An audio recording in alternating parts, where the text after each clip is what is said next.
Good evening, and welcome to the Hatfield Museum and History Society May Community Program. I'm Larry Stevens, President of the Society, and once again, I am broadcasting to you live from the research room of the Hatfield History Museum.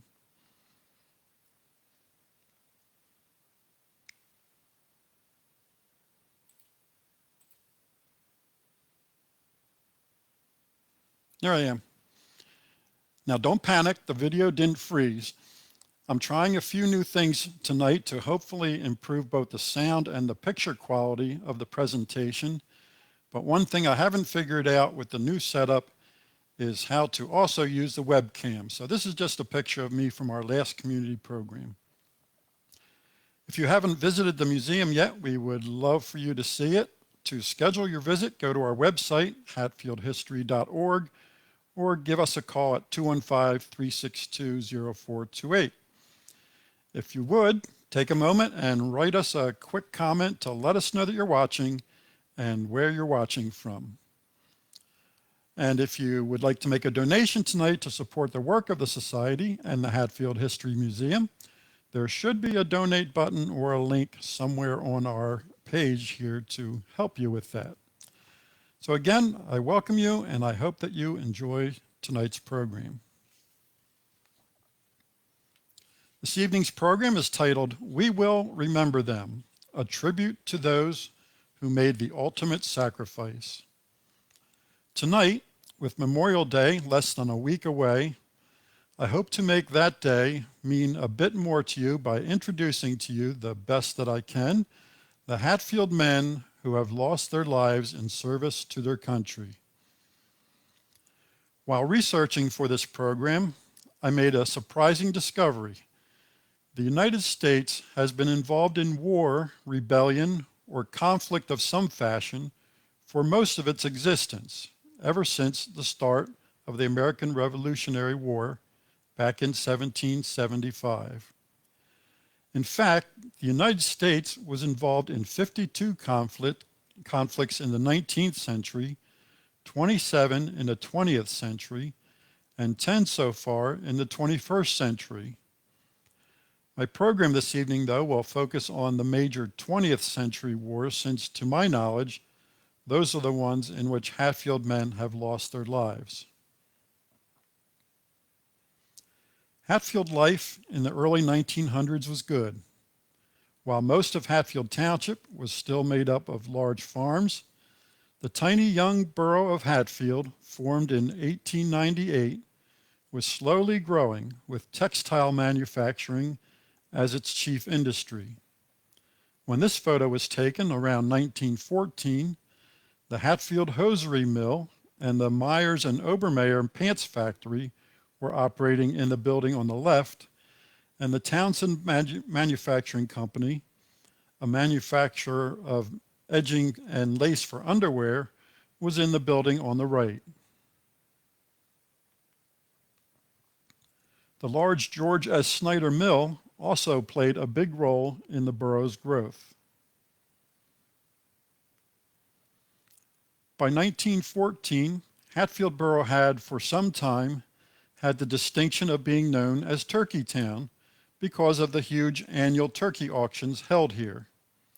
Yes, life was good here in Hatfield. Things were not as tranquil in Europe. In the early 1900s, countries throughout Europe had made mutual defense agreements. These agreements meant that if one country was attacked, allied countries were obligated to defend them. These agreements would be one of the reasons that so much of Europe would soon be pulled into war. In June 1914, a Serbian nationalist terrorist group called the Black Hand was plotting to assassinate Archduke Franz Ferdinand of Austria-Hungary. The Serbian group did not like Austria-Hungary having control over Bosnia because neighboring Serbia wanted to take over Bosnia. On June 28, 1914, as Archduke Franz Ferdinand and his wife were being driven through Bosnia in an open luxury limousine, an assassination attempt was made when a grenade was thrown at their car. The attempt failed, however, when the grenade bounced off the back of the car and the driver quickly sped away. Several hours later, however, another assassin was successful in fatally shooting both the Archduke and his wife. By the way, the day they were assassinated, June 28th, was their wedding anniversary. This assassination led Austria-Hungary to declare war on Serbia 1 month later on July 28, 1914. Soon after, Russia got involved to defend Serbia.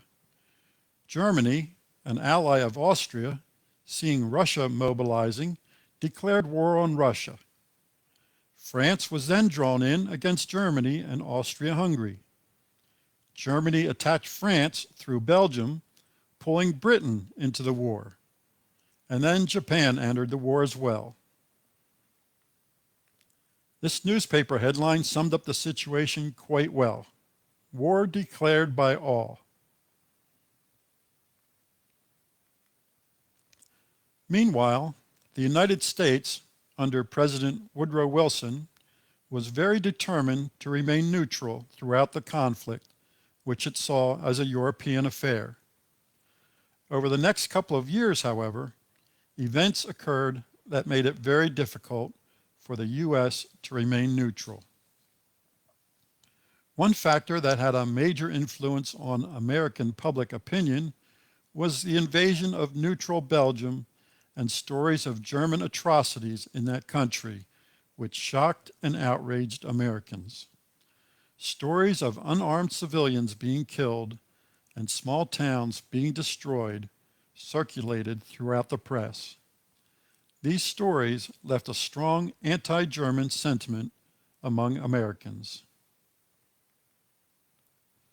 In May 1915, a German U-boat sunk a British passenger ship, the Lusitania, off the coast of Ireland. Over 1,000 passengers were killed, including 128 Americans. The sinking of the Lusitania further increased anti-German sentiment in America. Less than a year later, in March 1916, Germany torpedoed a French passenger ship, the English Channel crossing ferry, the Sussex.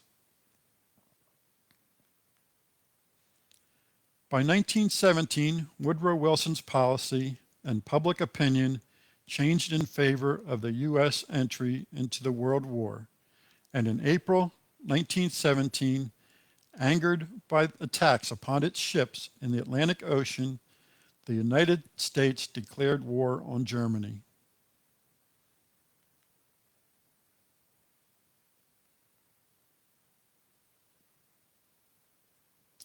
A month later, the Selective Service Act of 1917 was enacted, authorizing the United States federal government to raise a national army through conscription. Conscription, more commonly known as the draft, is the mandatory enlistment of people into military service. But Hatfield Borough's Harry Field didn't need to be told to serve. He wanted to serve. In April 1917, as soon as war was declared, young Harry enlisted with the United States Marine Corps to fight for his country. A good number of other Hatfield men also enlisted to serve, but Harry Field, sadly, would not make it home. Harry's parents, Charles and Mary Catherine Field, had moved their family to the tiny borough of Hatfield into a new brick house on Cherry Street around 1910. Harry Field was only 16 years old when he enlisted with the Marine Corps in April 1917. And 2 months later, at the age of 16 years and 7 months, Harry was on his way to France. He was reported to be one of the youngest Marines to go to France. Harry's older brother, Eugene, who was 2.5 years older, had enlisted with the U.S. Army and also ended up in France. On June 25, 1917, the first American troops landed in France.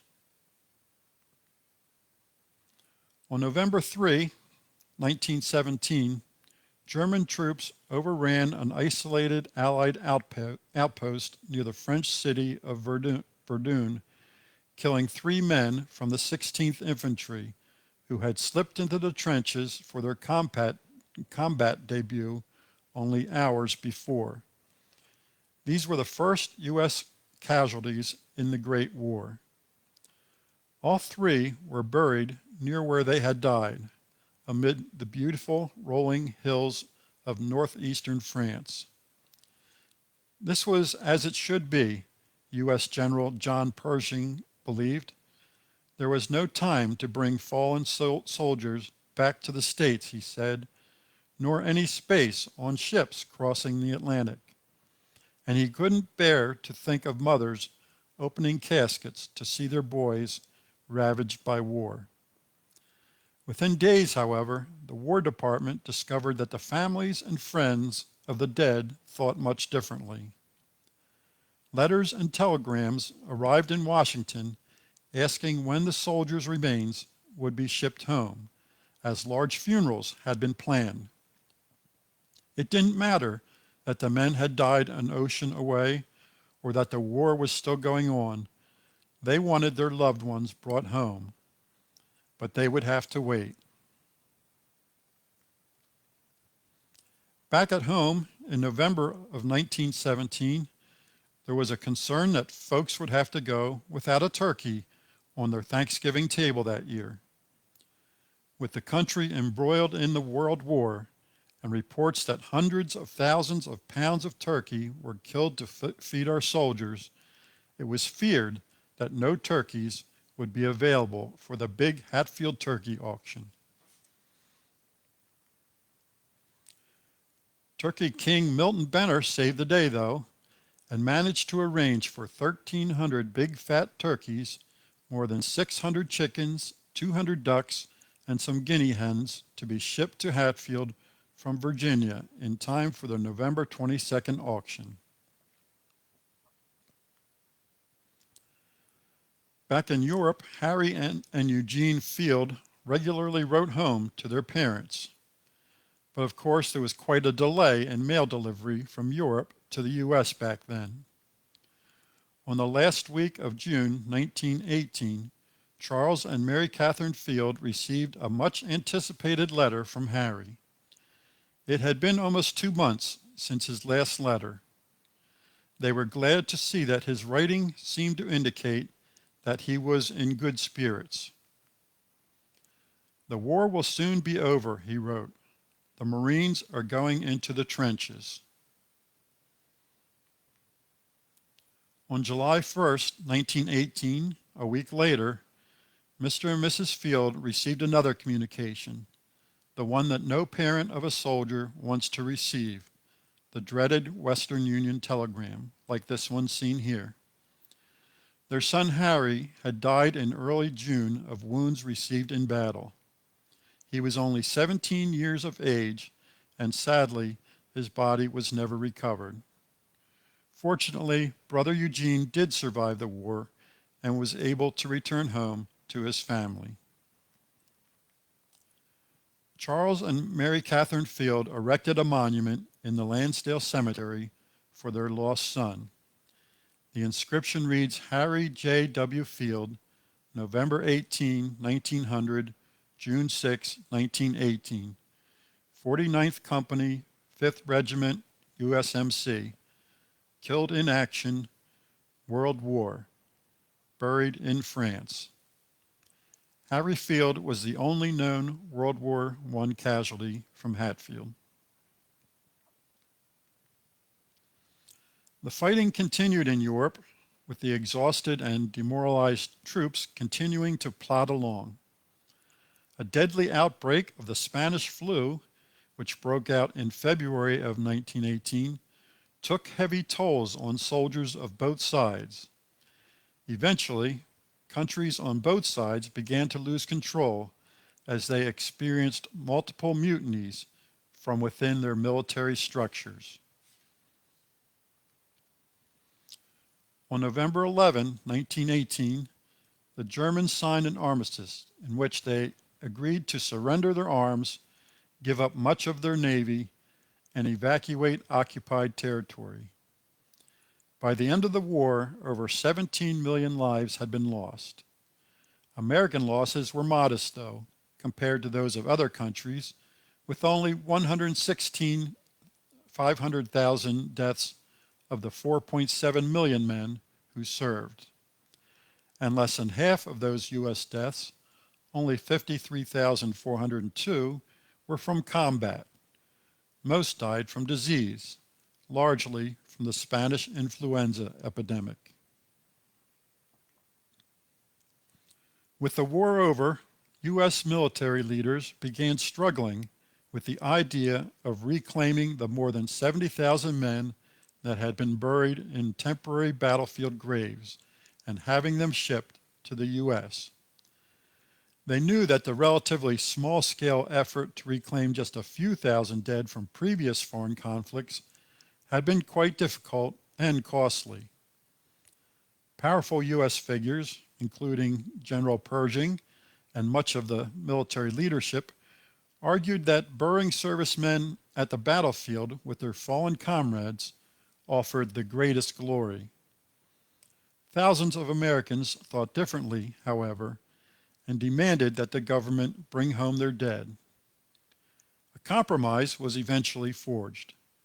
The War Department announced in October 1919 that it would survey each of the fallen soldiers' families and let them choose if they wanted to bring home their loved ones' remains or have them buried in a newly created American military cemetery in Europe.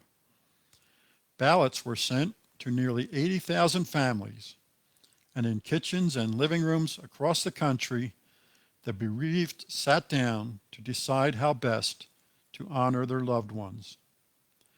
The United States would go on to spend 2 years and more than $40 million in today's dollars recovering its dead.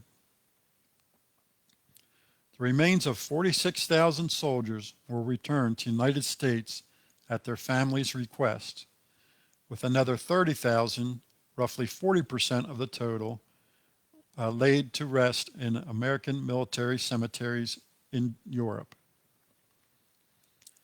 And in 1921, the remains of the first 3 U.S. soldiers killed in the World War were finally returned home to their families and reburied with military honors.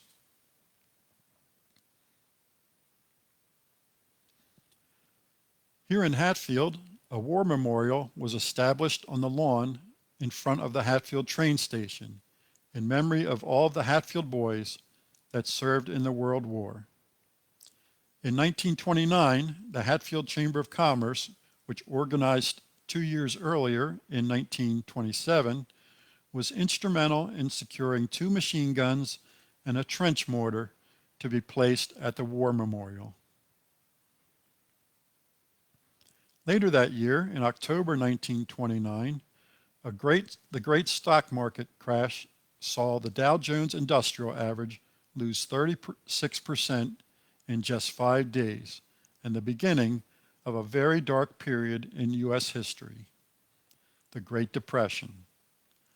Unemployment would eventually rise to almost 25%, and over 90,000 of the banks in the country would close. But here in Hatfield, the Hatfield National Bank, which opened in the Hatfield Firehouse just 2 years before the stock market crashed, remained open. While many financial institutions with greater assets and more years in existence did not survive this economic onslaught, the new Hatfield National Bank, under the capable management of Nelson S. Hartranft, seen here, not only survived, but grew in strength. The Great Depression lasted over a decade, though the worst of it was from 1929 to 1933. The New Deal policies of President Franklin D. Roosevelt steadily helped lead the economy back, although there was a brief recession again in 1937. Some say that what really eventually brought an end to the Depression, though, was World War II. Meanwhile, over in Europe, hostilities were once again flaring up. On September 1st, 1939, Adolf Hitler's Nazi army invaded Poland from the west, as he also solidified his long-time plan for the extermination of European Jews. 2 days later, France and Britain declared war on Germany, beginning the Second World War. Once again, the U.S. was determined to stay out of the conflict. And then on December 7th, 1941, a day that will live in infamy, the Japanese attacked a United States military base at Pearl Harbor in the U.S. territory of Hawaii. The U.S. quickly declared war on Japan and so entered the Second World War. The fear of another attack on U.S. soil was now quite real. Here in Hatfield, the Hatfield Fire Company received a request from the Federal Civil Defense to form an auxiliary firefighting unit and to appoint an air raid warden. By January 1942, classes for Hatfield's auxiliary firemen had already begun, and in August of that year, 17 men were listed as being auxiliary firemen. The fire siren was sounded on February 9th, 1942, for the first of many air raid blackout practices. Air raid tests took place at all different hours of the day. Nighttime tests were blackouts, and the fire company occasionally had to extinguish bonfires that had been burning before the warning sounded. Usually, the firemen reported to the firehouse, took out the trucks, and went to their appointed station in town to wait for the all-clear signal. Civil defense sandboxes with shovels and buckets, like this one seen here near the borough electric plant, were placed in strategic locations throughout the borough. Less than 6 weeks after the Japanese bombing of Pearl Harbor, the hostilities of the Second World War had arrived off the shores of the U.S. East Coast. This was not the first time that German U-boats had come to U.S. waters. During World War I, 3 U-boats sank 10 ships off the North Carolina coast. But by 1942, U-boats had become bigger, faster, and even more deadly. Their presence in American waters was a big threat. At a little after 2 a.m. the morning of January 19, 1942, a German U-boat torpedoed the 337-foot-long U.S. freighter City of Atlanta, just 7 miles off the North Carolina coast. Clearly visible from the shore was a great orange fireball erupting into the sky, followed by a towering column of black smoke, blotting out the stars and further darkening the night sky. The freighter sunk, killing all but 3 of the 47 men aboard. The same U-boat attacked 2 more ships just a few hours later. Until World War II, petroleum products had been transported from the oil-rich fields of Texas to the northeastern United States by oil tanker ships. But with the entry of the United States into the war, German U-boats very efficiently began sinking U.S. oil tankers, threatening the supplies to the eastern United States. In fact, between January 11 and February 28, 1942, 74 ships were attacked and all but one was sunk or damaged. The Big Inch oil pipeline and its companion project, the Little Big Inch, were petroleum pipelines constructed as an emergency war measure during 1942 and 1943 to ensure a safe and steady supply of oil from Texas to New Jersey. This was amazingly accomplished in only 11 and a half months, and part of the project passed right through Hatfield Township. This photo was identified as the Orvilla Pipeline Project, and I believe shows the installation of the pipeline under Orvilla Road. Another photo of men working on the Orvilla pipeline installation. In the spring of 1942, the firehouse telephone was moved to the rear wall of the meeting room so that the company could still use the phone during a blackout and in case of an air raid. Blackout shades were also placed on all of the firehouse windows. A number of Hatfield community organizations stepped up to help with the war effort. The Hatfield Chamber of Commerce established a salvage committee to arrange for the collection of scrap metals, the proceeds used to purchase home defense equipment. The Hatfield Lions Club also conducted scrap iron drives, contributing money for the personal needs of servicemen overseas and contributed money for artificial limbs for those crippled in the war. The Lions sent greeting cards to those hospitalized from the war, organized the collection of musical instruments and sports equipment for prisoners of war, held a banquet for returning Hatfield veterans, and entertained patients at Valley Forge Hospital during the Christmas season. World War II did not put a damper on the activities of the Hatfield Needlework Guild either.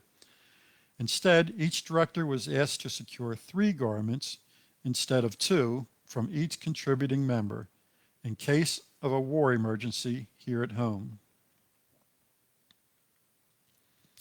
Hatfield Borough lost its chief of police in May of 1942 when Herbert Kreider was called upon to serve his country. Kreider was reinstated as police chief after serving approximately 19 months in the South Pacific. A number of Hatfield businesses also contributed to the war effort. The Hanson Textile Company manufactured knitted camouflage nets for military use. Hopkins Equipment, located at Union Street and Maple Avenue in the former North Penn Washer Factory, specialized in metal plate fabrication and welding. During the war, Hopkins manufactured armor plating for B-29 superfortresses, torpedo boats, gunships, and tanks. In 1945, Hopkins was awarded the Army-Navy E for achievement in the production of war materials during the difficult years of World War II. Irvin L. Schlosser, who operated a welding business on West Broad Street, during the war developed chicken plucking machines, maybe something like this one here, as well as lightweight farm wagons to fill the critical shortages being experienced by area farmers because of the war effort.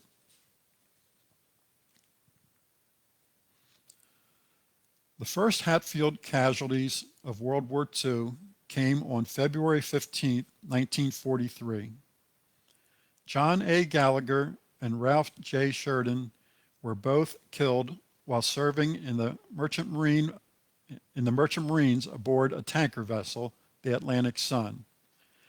The Atlantic Sun had developed engine trouble and had become separated from its convoy. At 10 a.m. on February 15, 1943, the tanker was trying to catch up with the convoy when it was struck by two torpedoes from a German U-boat about 500 miles northeast of Maine. The first torpedo split the ship in half, and the second blew a large hole in the bow, sinking the forward section in 20 minutes.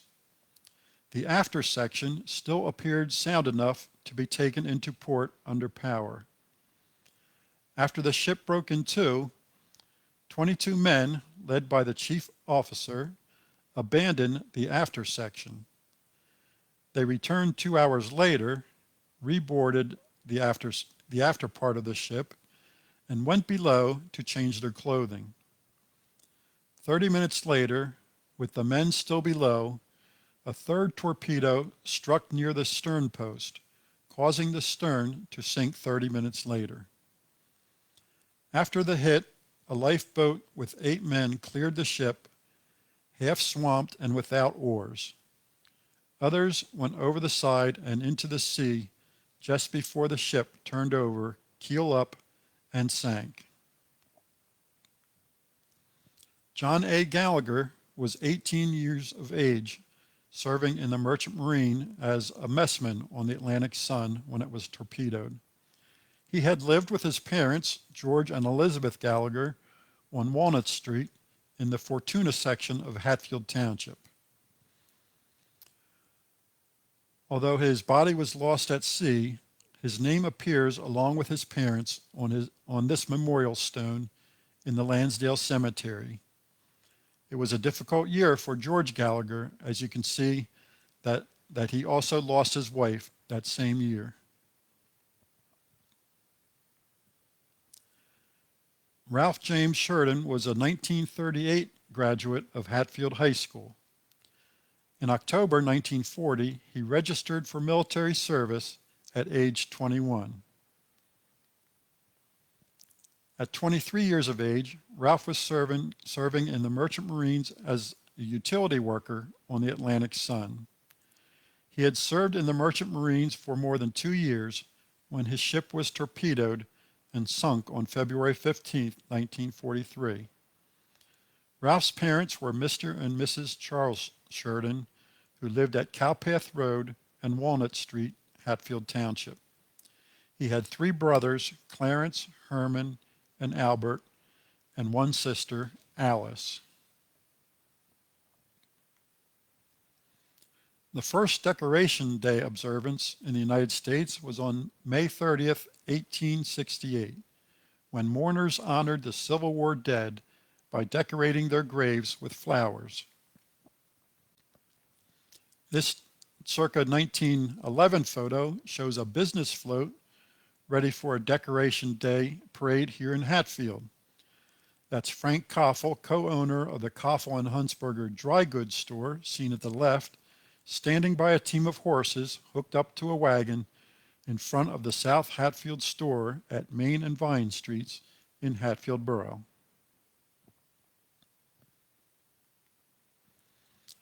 Decoration Day came to be known as Memorial Day, and Memorial Day parades and services have been held here in Hatfield since the 1930s, at first organized by the Lansdale American Legion, and then later in 1944 by the Hatfield Chamber of Commerce.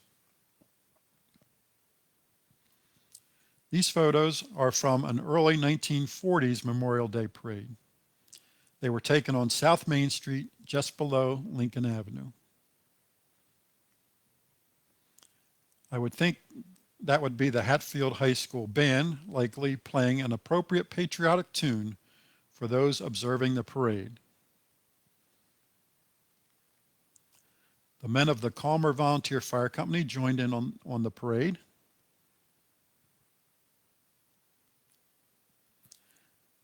Quite a number of community members, young and older, decorated their bicycles with colorful red, white, and blue crepe paper to participate in the parade. And Hatfield firemen aboard their newest piece of equipment, their 1939 Ward LaFrance Diamond T pumper.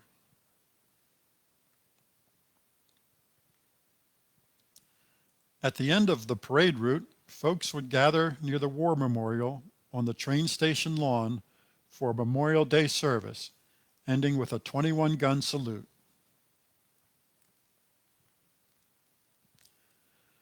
In 1943, the Hatfield community joined the nation in further supporting the war effort with food rationing, war bond drives, victory gardens, gas stamps, fuel oil stamps, food stamps, and bans on pleasure driving.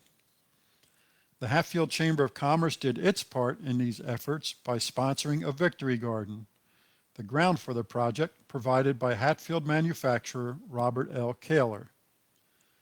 The Chamber of Commerce was also active in selling chances on war bonds and war stamps, with prizes being awarded for the best effort. Collections were held for old silk and nylon stockings, paper, tin cans, and used cooking grease. An advertisement in the Hatfield Times newspaper reported that 1 teaspoon of used cooking grease would make enough gunpowder to produce 5 machine gun bullets.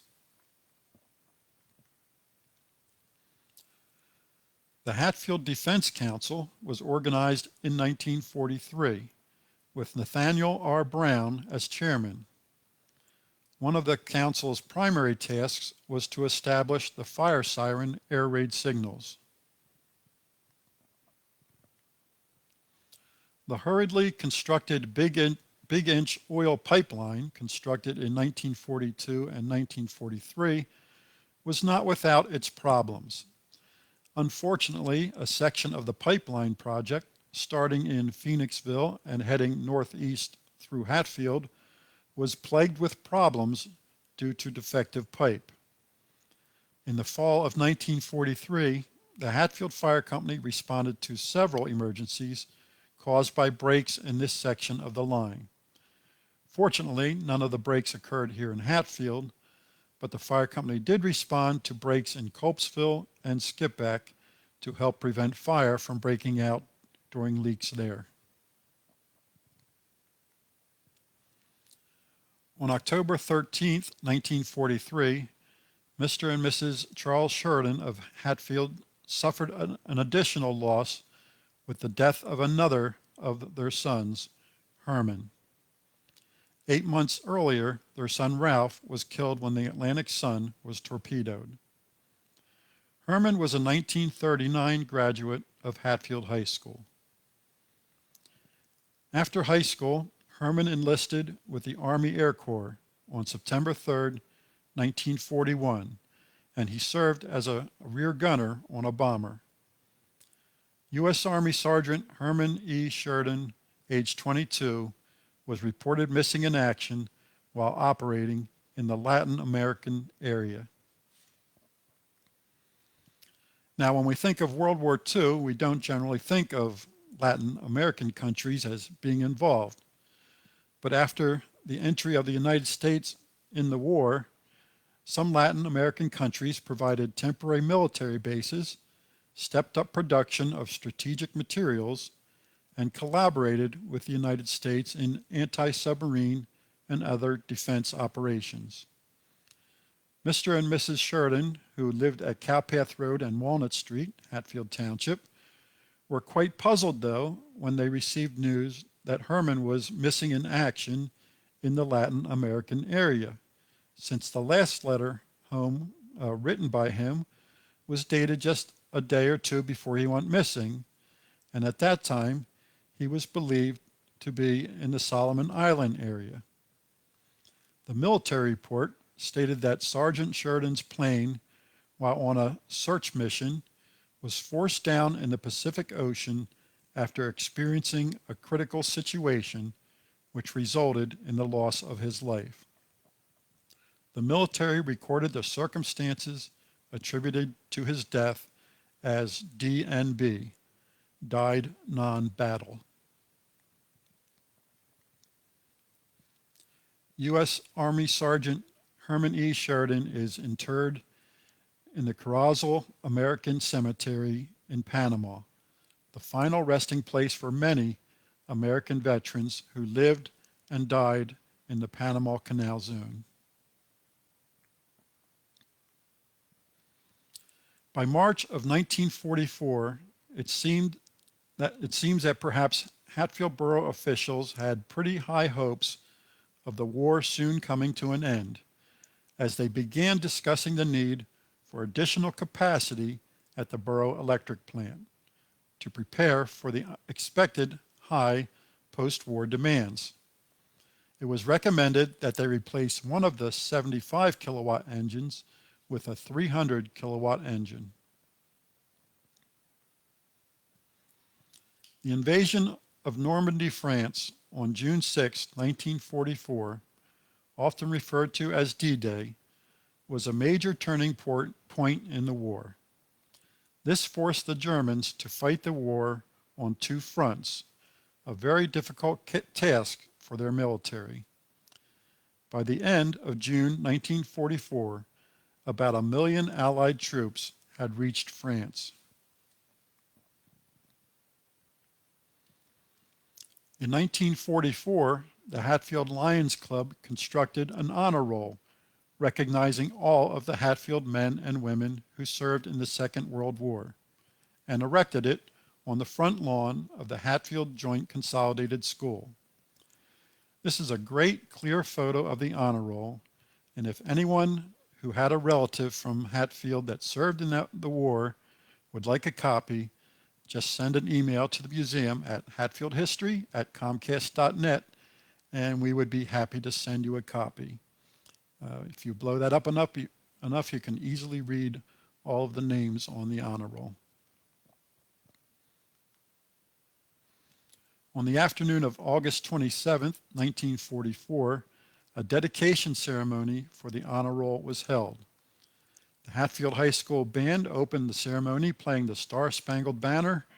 Guest representatives from both the Army and Navy addressed the crowd, and soldiers home on furlough were introduced. The honor roll contained the names of 310 servicemen and women, 134 from the borough and 176 from the township. And in case you're wondering, I counted 6 women's names on the board. In this photo, 2 women pose in front of the honor roll, pointing to the name of Robert Van Sciver. Perhaps one of them is his wife, Loretta. And here, members of the Lions Club pose for a picture in front of the honor roll sign. Some of you long-timers may recognize some of these men, I'm sure. E.B. Laudenschlager and Zig Cope are 2 that jumped out to me.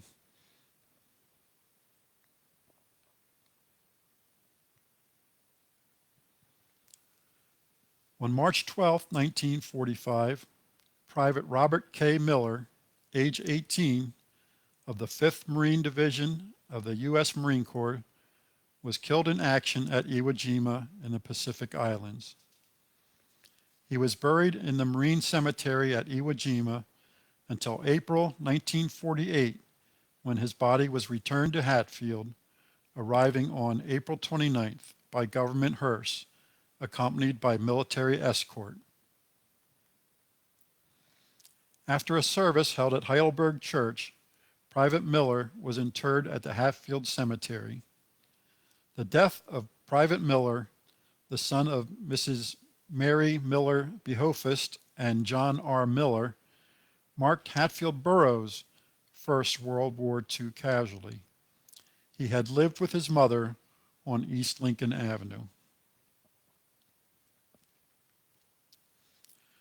Rodman H. Bean was the son of Harry and Pearl Bean, who had a general store in the village of Calmer. Rodman was a 1940 graduate of Hatfield High School and went on to graduate from Penn State College in 1942. On May 31, 1942, Rodman Bean enlisted in the U.S. Army to serve his country in World War II. Lieutenant Rodman H. Bean, while serving in the infantry of the 9th Army under General Simpson, was killed in Germany on April 7, 1945, at the age of 22. The last letter that his parents received from him was dated April 7th, the date of his death. The name of First Lieutenant Rodman H. Bean appears on the memorial stone of his parents in Indian Creek Reformed Church Cemetery in Telford.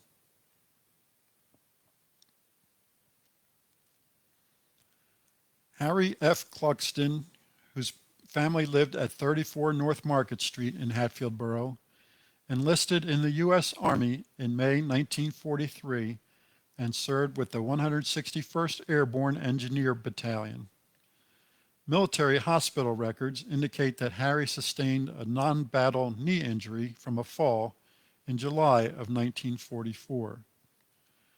A year later, on April 12, 1945, while in the South Pacific area, Harry was killed in action when he suffered a fatal crushing injury resulting from an aerial bombing.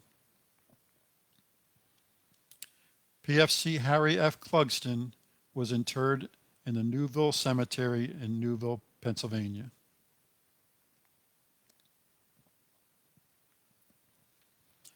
May 8, 1945 saw Victory in Europe Day, or VE Day, the defeat of the Nazi war machine. There was much celebrating in Europe and even here in the United States, but there was no celebration atmosphere in Hatfield Borough. While the battles in the Pacific Theater continued, Hatfield folks regarded VE Day with a sense of solemnity. Local businesses closed and churches were packed as residents gathered to give thanks for the end of the war in Europe.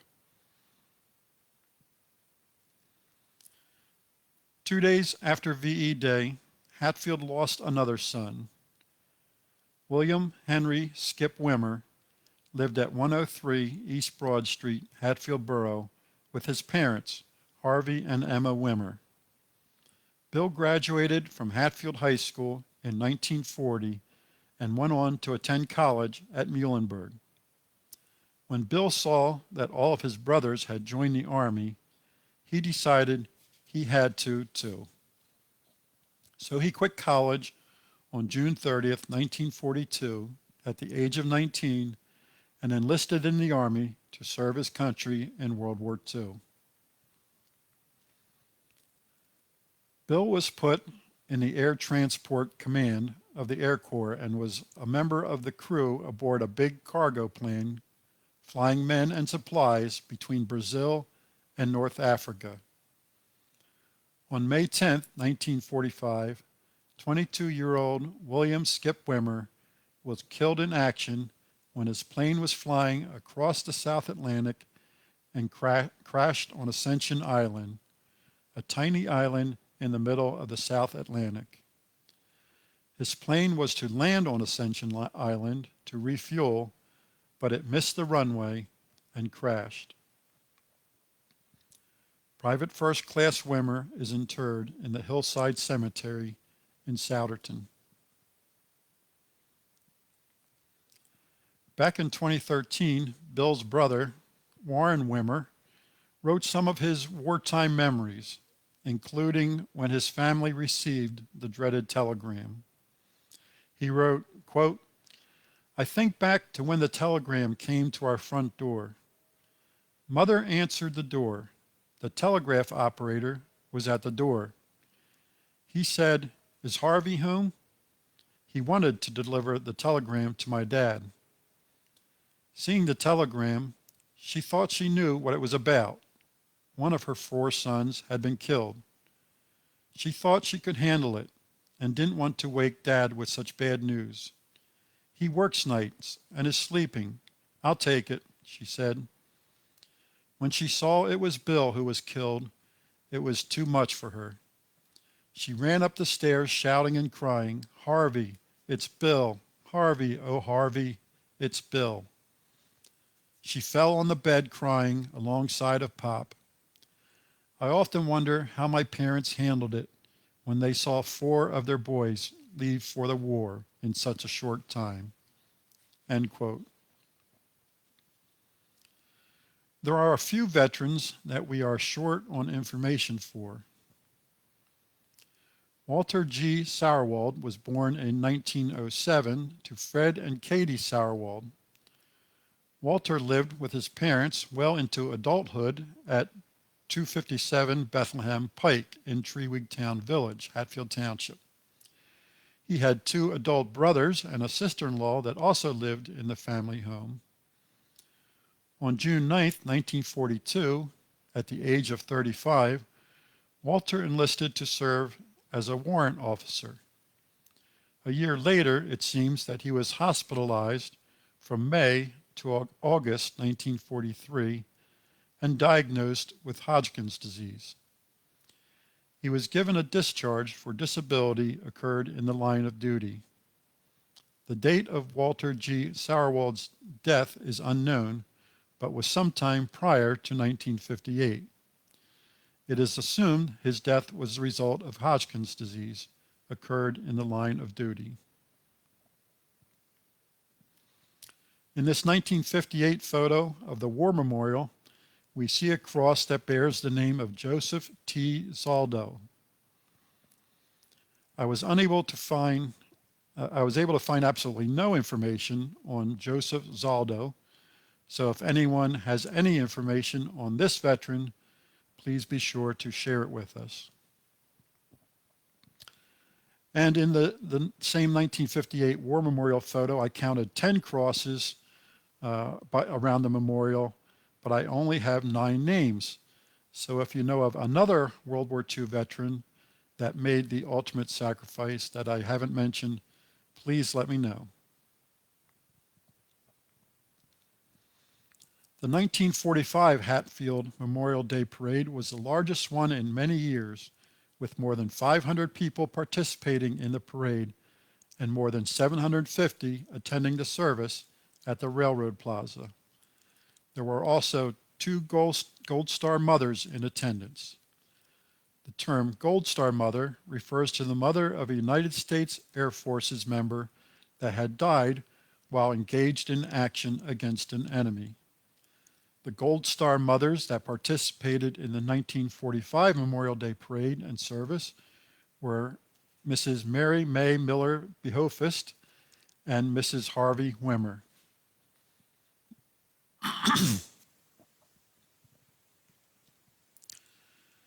In an effort to bring the war in the Pacific to a swift conclusion, the United States detonated 2 nuclear weapons over the Japanese cities of Hiroshima and Nagasaki on August 6th and 9th, 1945. The 2 bombings resulted in an estimated 210,000 deaths, although some military experts say that to the extent that it induced Japanese surrender, the bombings helped to save the lives of roughly 30 million people. 5 days after the second bombing, on August 14, 1945, at 7 p.m., President Truman made a radio broadcast announcing that the Japanese had surrendered. Victory over Japan Day, or VJ Day, had arrived. Unlike VE Day, this was definitely a day of great celebration. The fire siren soon was sounded for about 10 minutes, after which the Hatfield Fire Company started an impromptu parade around the borough with their 2 fire trucks. The parade quickly grew as it proceeded through the streets, with people and cars joining the procession. Bells and sirens sounded for hours in celebration of the day of victory everyone had long been looking for. By the time the parade ended back at the firehouse, a rather large number of children had become part of the celebration. The firemen quickly secured enough soft drinks for the young revelers, and the social was held in the rear of the firehouse for the fire company members and their friends. The celebration ended at around 2:30 a.m., with everyone reportedly having a good time. In October of 1945, the Hatfield Chamber of Commerce partnered with the Hatfield National Bank to purchase a banner to welcome home the veterans of the area.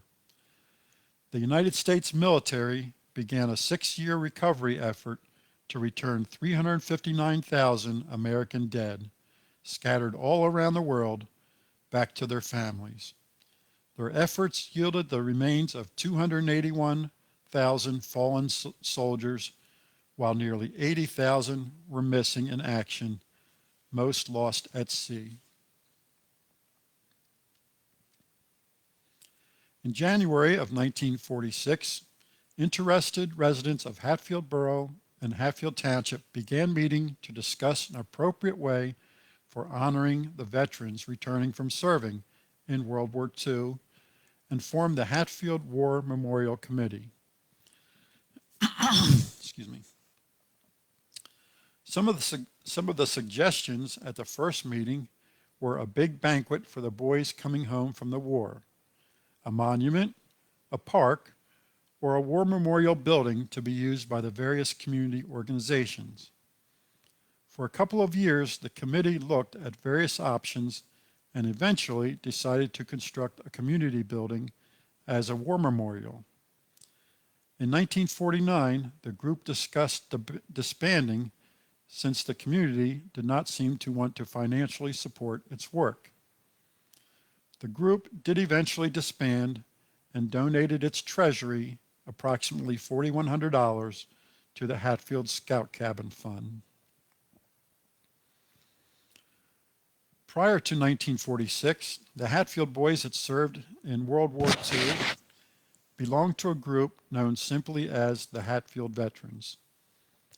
In September 1946, after considering the advantages of joining either the American Legion or the Veterans of Foreign Wars, the Hatfield veterans decided to join the American Legion and organized as Hatfield Post 933 of the American Legion on October 3, 1946.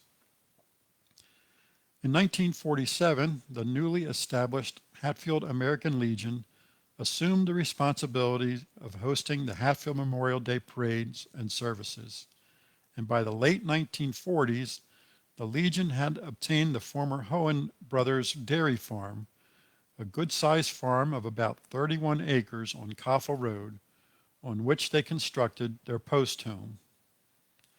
In February 1950, the Hatfield Legion renewed the efforts of the former Hatfield War Memorial Committee and began looking into purchasing a suitable memorial marker in memory of all veterans from Hatfield Borough and Hatfield Township who made the supreme sacrifice in both World War I and World War II. They discussed a granite stone with a suitable inscribed bronze plate that would be placed in a landscaped section on the lawn at the Legion Post Home on Coffle Road, but decided against this. After World War II ended, the uneasy wartime alliance between the United States and the Soviet Union began to unravel. Initially, only the United States possessed atomic weapons. But in 1949, the Soviet Union exploded an atomic bomb and the arms race began. Both countries continued building more and bigger bombs. Although the two superpowers never officially declared war on each other, they fought indirectly in proxy wars like the arms race and the space race. The rivalry between the two countries became known as the Cold War. And with the tension between the two countries came the renewed concern that there could be an attack on U.S. soil. On February 1st, 1951, the Hatfield Borough Civil Defense Committee held its organizational meeting. Plans were made to take a census of the community to establish a list of those with spare rooms, mattresses, blankets, station wagons, automobiles, and trucks. A booklet, ABCs of Atomic Survival, was given to each home at the time of the census.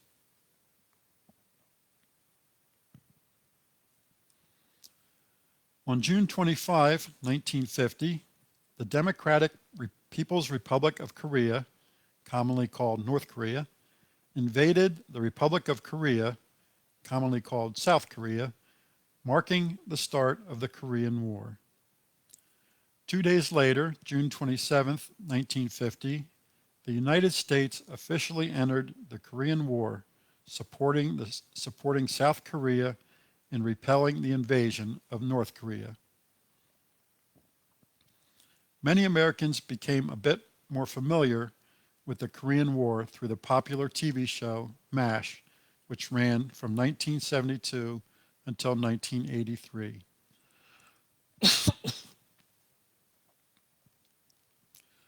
During the Korean War, for the first time, many fallen soldiers were carried from the front lines and eventually shipped home, even while the war continued. Still today, some 7,700 U.S. troops remain missing and unaccounted for after serving in that war. You may recall that just 3 years ago, in 2018, the remains of 55 unidentified U.S. soldiers killed in Korea were finally returned to American soil. Although a number of Hatfield men served in the Korean War, possibly some of your fathers or grandfathers, we don't have any record of fatalities of any Hatfield men in that war. We have a number of pictures from Memorial Day in Hatfield, 1955. The first two are nice color photos. This one shows the men of the Hatfield Fire Company lined up at the start of the parade at the intersection of Main and Vine Streets. And here's a group of Hatfield Cub Scouts starting their walk up Main Street. The women of the Hatfield Volunteer Fire Company Ladies Auxiliary are lined up awaiting their turn to join the parade. This was the first year that the Ladies Auxiliary, which was organized in 1925, participated in the Memorial Day Parade.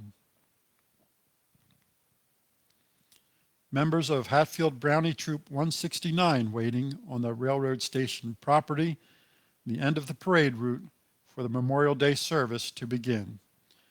And that's Knipes Hotel peeking through the trees in the background. Neil Miller dressed up as Davy Crockett to participate in the parade.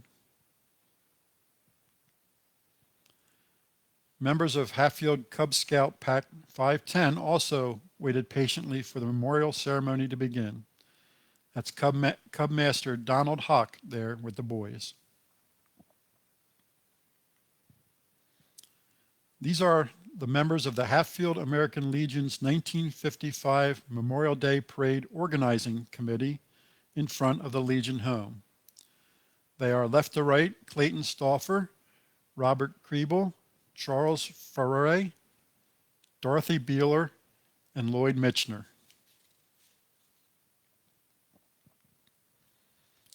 Jumping ahead 3 years to Memorial Day 1958, reportedly almost 800 people showed up to view the parade and to pay tribute to those who lost their lives in service to their country.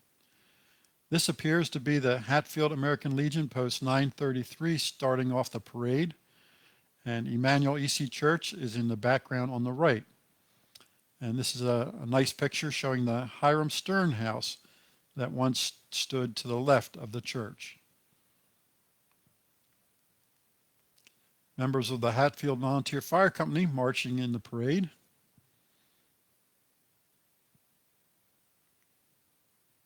And the Lexington Fire Company also joined in the parade.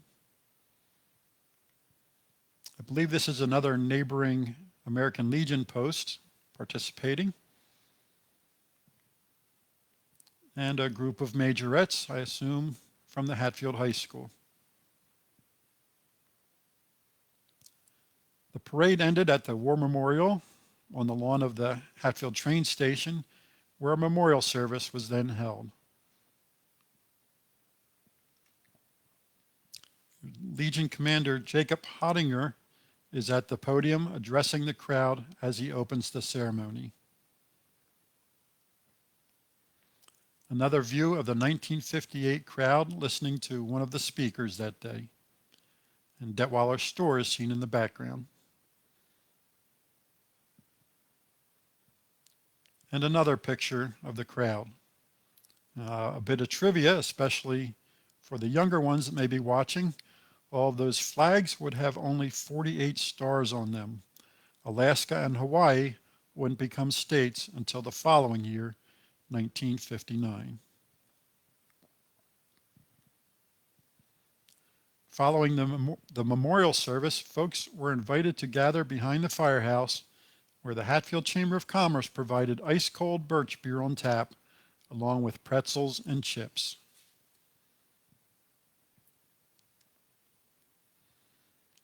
In this photo, Chamber of Commerce Secretary Jake Frankenfield, in the center with a white shirt, is offering Hatfield Borough Police Chief Herb Kreiter a nice cold drink.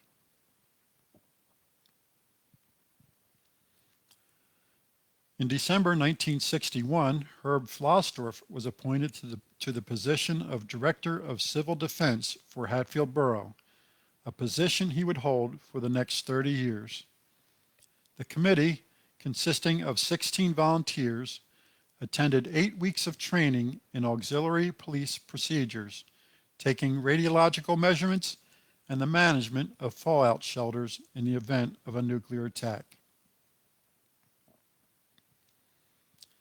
And this is the Hatfield Township Civil Defense Committee around 1963, posing for a photo while reviewing the Basic Police Procedures Manual. Standing at the left is Clarence Watts, with Garwood Souder standing next to him.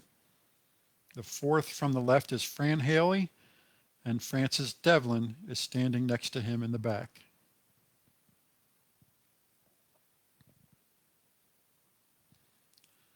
The Vietnam War is, I'm sure, quite familiar to many of you.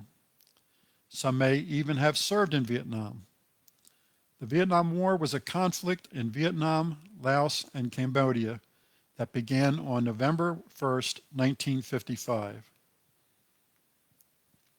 North Vietnam was supported by the Soviet Union, China, and other communist allies, while South Vietnam was supported by the United States, South Korea, the Philippines, Australia, Thailand, and other anti-communist allies. At first, the U.S. involvement was limited to supplying financial aid and military advisors. U.S. involvement escalated under President John F. Kennedy from just under 1,000 military advisors in 1959 to 16,000 in 1963. In 1964, President Lyndon B. Johnson ordered the deployment of combat units to Vietnam for the first time and increased troop levels to 184,000. Unlike the World Wars, when fallen soldiers' remains weren't returned home until after the war had ended, or the Korean War, when remains slowly made their way home during the war, the remains of the fallen during the Vietnam War were often returned home to their families within a week.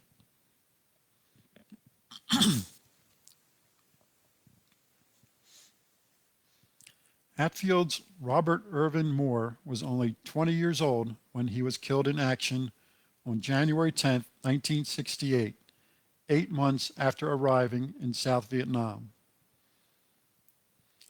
By all accounts, Bobby Moore, a 1965 graduate of North Penn High School, was a quiet, shy, non-confrontational young man who was a member of the school's Music Appreciation Club.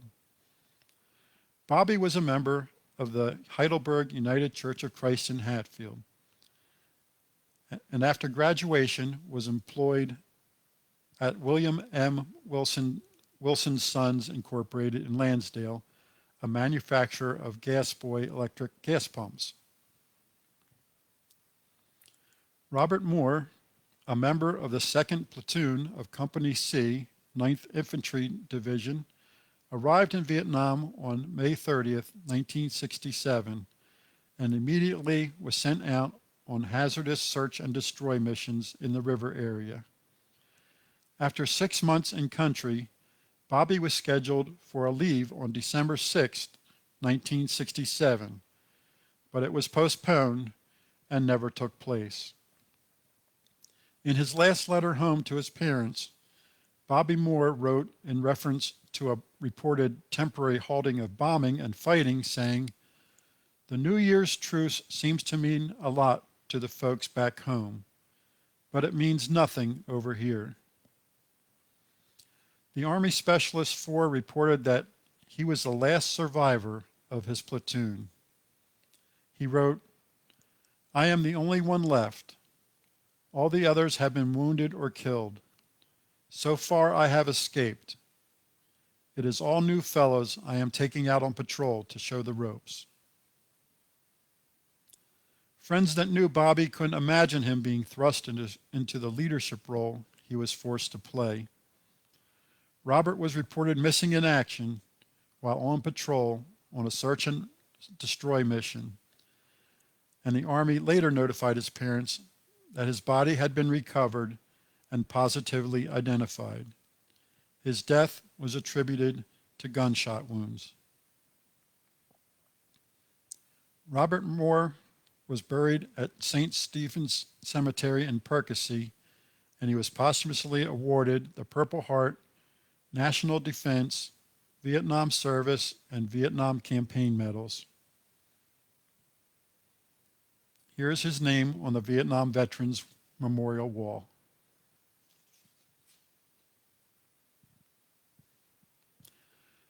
Army Sergeant Barry Allen Mollenteer was also only 20 years old when he was killed in action on February 23, 1970. Barry, whose family lived on School Road, was born in 1949, the son of Dominic Mollenteer, who owned Mollenteer's Market, a grocery store in Lansdale.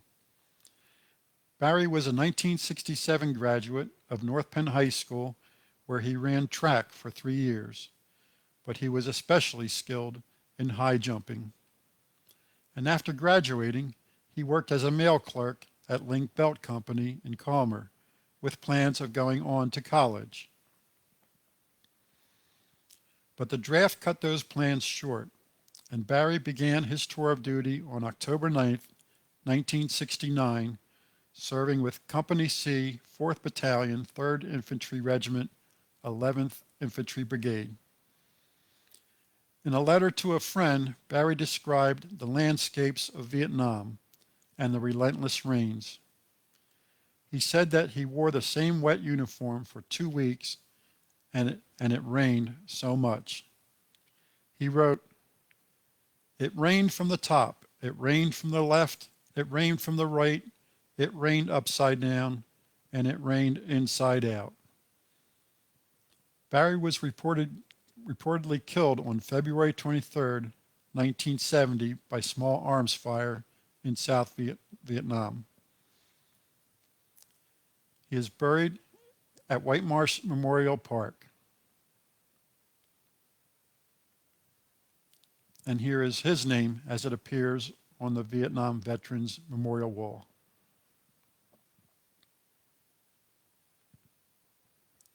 In 1970, the Hatfield Lions Club worked with the Hatfield community and the Hatfield American Legion Post 933 to raise money for the construction and installation of 2 additional war memorials at the Hatfield Railroad Plaza. One in honor of those who served in the Korean War, and one in honor of those who served in the Vietnam War. They also had the dates of World War II added to the World War Memorial. The Paris Peace Accords of January 1973 saw all U.S. combat forces withdrawn from Vietnam, and in August of 1973, all U.S. military involvement in the war was officially ended.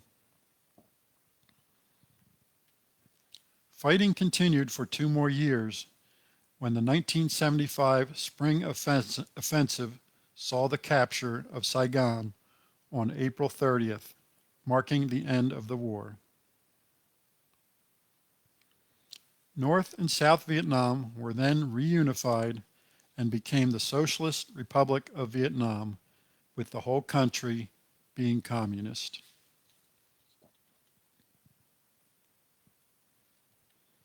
This photo was taken just 2 years later, in 1977, during the Hatfield Memorial Day service held at the War Memorial in front of the Hatfield train station. You can see that the ending date of the Vietnam War had not yet been carved in the memorial stone for that war.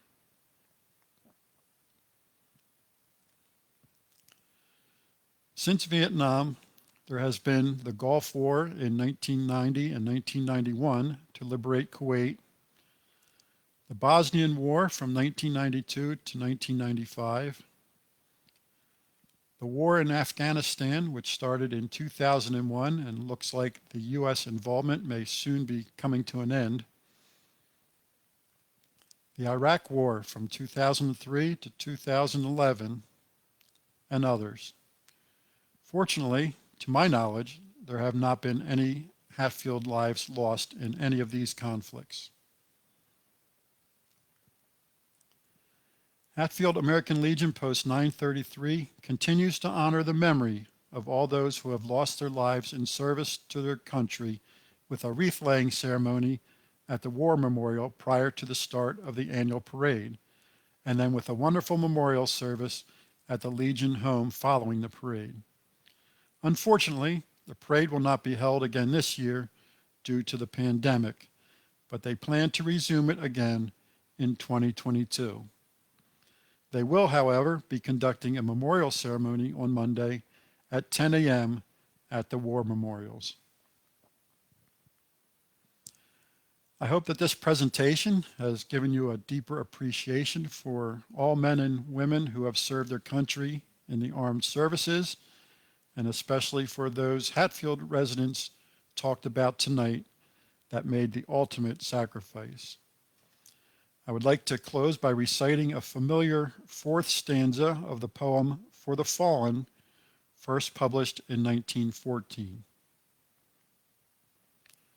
They shall grow not old as we that are left grow old. Age shall not weary them, nor the years condemn. At the going down of the sun and in the morning, we will remember them.